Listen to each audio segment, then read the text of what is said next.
Ecological systems theory, also called development in context to human ecology theory, identifies 5 environmental systems with which an individual interacts. This theory provides the framework from which community psychologists study the relationships with individuals, contexts within communities, and the wider society. Ecological systems theory was developed by Urie Bronfenbrenner.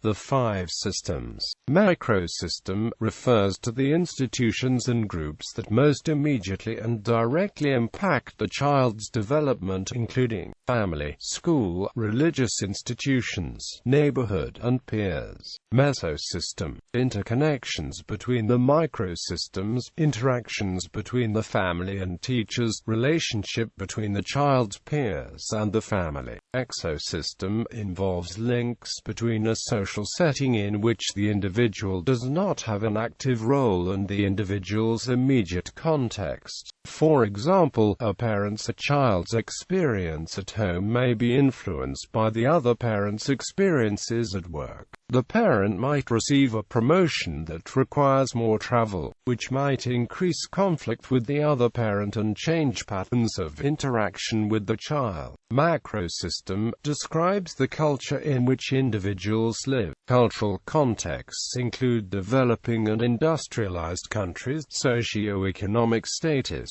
poverty, and ethnicity. A child, his or her parent, his or her school, and his or her parent's workplace are all part of a large cultural context. Members of a cultural group share a common identity, heritage, and values. The macrosystem evolves over time, because each successive generation may change the macrosystem, leading to the development in a unique macrosystem. Crono System, the patterning of environmental events and transitions over the life course, as well as socio-historical circumstances. For example, divorces are one transition. Researchers have found that the negative effects of divorce on children often peak in the first year after the divorce. By 2 years after the divorce, family interaction is less chaotic and more stable. An example of socio-historical circumstances is the increase in opportunities for women to pursue a career during the last 30 years.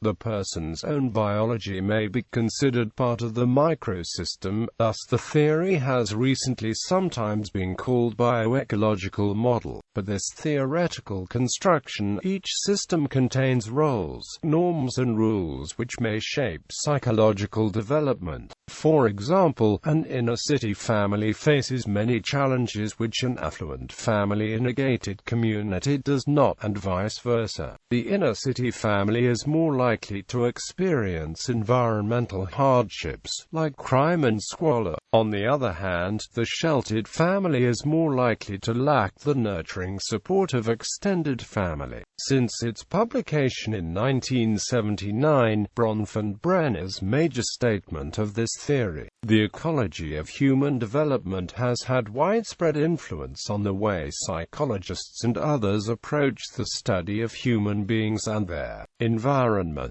As a result of his groundbreaking work in human ecology, these environments, from the family to economic and political structures, have come to be viewed as part of the life course from childhood through adulthood. Bronfenbrenner has identified Soviet developmental psychologist Lev Vygotsky and German-born psychologist Kurt Lewin as important influences on his theory. Bronfenbrenner's work provides one of the foundational elements of the ecological counseling perspective, as espoused by Robert K. Conine, Ellen Cook, and the University of Cincinnati counseling program. There are many different theories related to human development. The ecological theory emphasizes environmental factors as playing the major role to development.